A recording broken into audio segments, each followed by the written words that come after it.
Bom dia, boa tarde, galerinha. Tudo bem? Vamos para mais uma aula de matemática. Hoje nós vamos terminar o conteúdo que começamos ontem, o capítulo 3, que fala das formas geométricas e espaciais. Certo? Ficou faltando algumas coisinhas e eu vou estar explicando e passar umas atividades para vocês. Certo, nossa aula de hoje está na página 87, capítulo 3. A gente vai começar falando dos poliedros de Platão. Certo? Os poliedros de Platão são esses 5. São considerados poliedros regulares, certo? Ou poliedros perfeitos. Por quê? Porque se você observar pelos nomes tetraedro, hexaedro, octaedro, dodecaedro e icosaedro, certo? Tetraedro significa que ele tem 4 lados, certo? 4 lados, 4 faces iguais. O hexaedro tem 6 faces iguais. O octaedro são 8 faces iguais. Dodecaedro são 12 faces iguais. E o icosaedro são 20 faces iguais, certo? Quais são as características do poliedro de Platão que faz ele ser considerado perfeito? Cada um deles tem as seguintes propriedades. Todas as faces têm o mesmo número de arestas, certo? E de cada vértice sempre parte o mesmo número de arestas. Observa, por exemplo, o tetraedro tem 4 faces. Essas 4 faces têm a mesma medida, são exatamente iguais, certo? E todas essas faces têm a mesma quantidade de aresta. Por exemplo, o tetraedro, cada face dele tem 3 arestas, certo? E todas as outras vão ter 3 arestas, certo? Cada vértice de um poliedro sempre parte o mesmo número de arestas. Por exemplo, esse vértice aqui do tetraedro vai partir uma aresta, 2 arestas, 3 arestas e 4 arestas, né? Com a que está lá atrás. O hexaedro, mais conhecido como cubo, né? Tem o formato de um dado. Todas as 6 faces são planas, tem o formato de um quadrado, certo? Tem as mesmas medidas, tem a mesma quantidade de aresta, certo? Por exemplo, essa face aqui do hexaedro tem o formato de um quadrado, certo? E ela é composta por 4 arestas. E todas elas vão ser compostas por 4 arestas. Cada vértice do hexaedro vai partir uma aresta, 2, 3, certo? De cada vértice vai partir 3 arestas. O tetraedro tem como figura plana das faces um triângulo, certo? Todas as faces são o formato de um triângulo. O hexaedro são todas as faces em formato de quadrado. O octaedro, vocês percebem que também é um formato de um triângulo, certo? Todas as faces são triangulares, com as mesmas medidas, com as mesmas quantidades de arestas, no caso 3.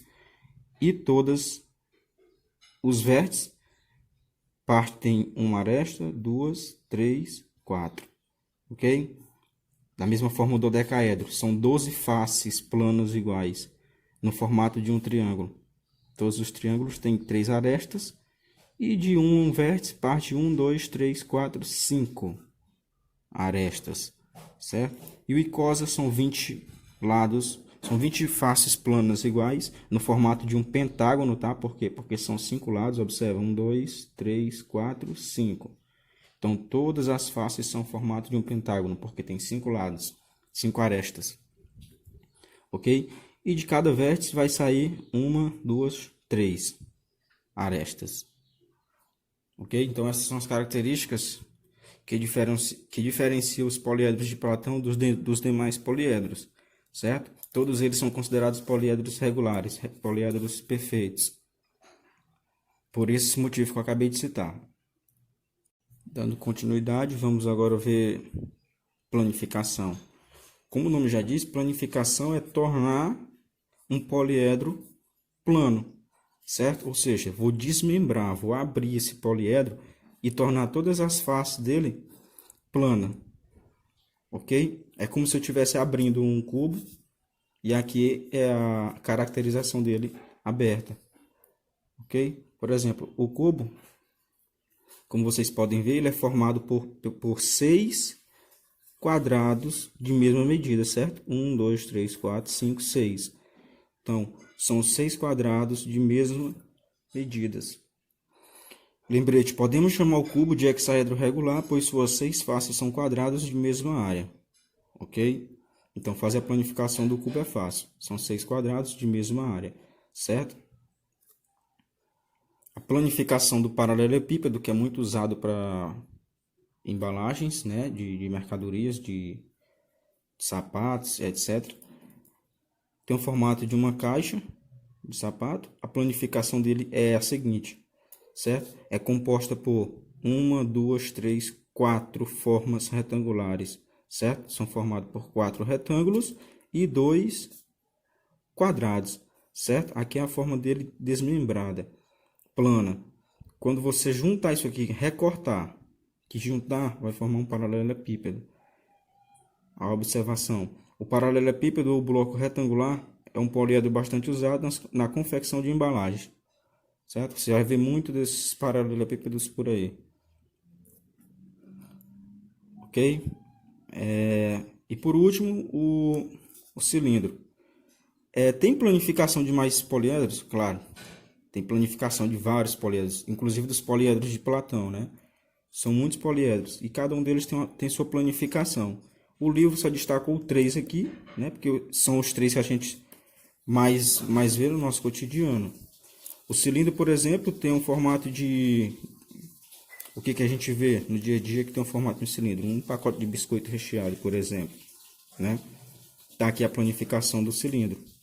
Ele desmembrado, ele é aberto. É formado por um retângulo, né, maior, e 2 círculos, 2 circunferências, ok? Que quando fechado, forma essa figura aqui.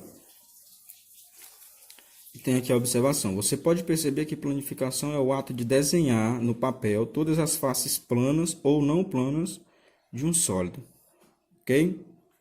Só lembrando, não se restringe só a essas 3. Não são só essas 3 figuras planas que tem planificação, certo?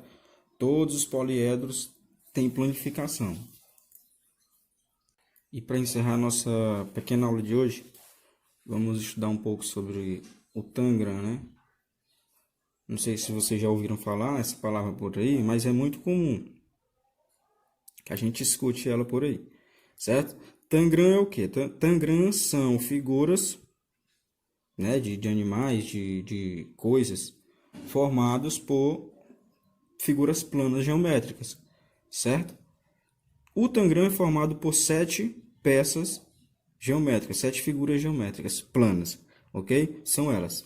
Observe, por exemplo, com o Tangram é possível formar um gato, um barco, um dançarino e entre outros, certo? Com o Tangram é possível formar mais de 5.000 figuras diferentes. E todas elas com as mesmas figuras planas, certo? Que são elas, 2 triângulos maiores, observem, são 2 triângulos maiores, são 2 triângulos menores, um triângulo médio, um quadrado e um paralelogramo, certo?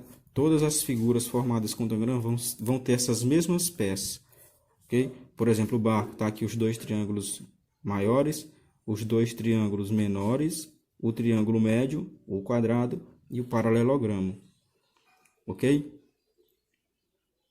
E com essas 7 peças é possível formar várias outras figuras. Por exemplo, um coelho, uma casa, um cachorro, etc.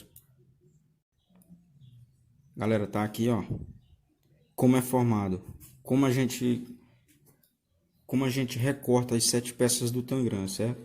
Ó, se juntar as 7 peças que formam o Tangram, ela vai formar o quê? Um quadrado, certo? Um quadrado com os 4 lados iguais. Ou seja, para formar essas 7 peças, você pega um quadrado qualquer, de papel, de isopor, papelão, seja lá o que for. Recorta ele ao meio, ó, faz uma diagonal de um canto a outro. Essa metade de cá tu reparte no meio, que vai formar 2 triângulos maiores, certo? A outra, tu recorta aqui, ó, na metade da metade, vai formar um triângulo médio. Aí divide aqui ao meio. Divide ao meio novamente. E aí vai formar um triângulo pequeno, um quadrado. E aqui faz uma diagonal, que vai formar um triângulo pequeno e um paralelogramo. Explicando assim para vocês falando é meio complicado, certo? No retorno das nossas aulas, que se Deus quiser vai ser logo logo, eu vou explicar na prática, certo? Eu vou mostrar para vocês como é que faz, bem direitinho. E aqui são algumas das figuras que dá para ser formado com as 7 peças do Tangram, né? Por exemplo, o cisne, o gato, o coelho, um barquinho e que é uma ave, certo? E entre outros, é possível formar várias peças com Tangram. Inclusive o meu projeto do ano passado, que vocês presenciaram, tinha uma apresentação sobre Tangram, né? É muito interessante. Galera, então hoje é só. Bons estudos. Qualquer coisa, estou disponível no meu PV para esclarecer as dúvidas de vocês, tá? Eu vou deixar na descrição do vídeo a página das atividades, certo? Valeu, bons estudos.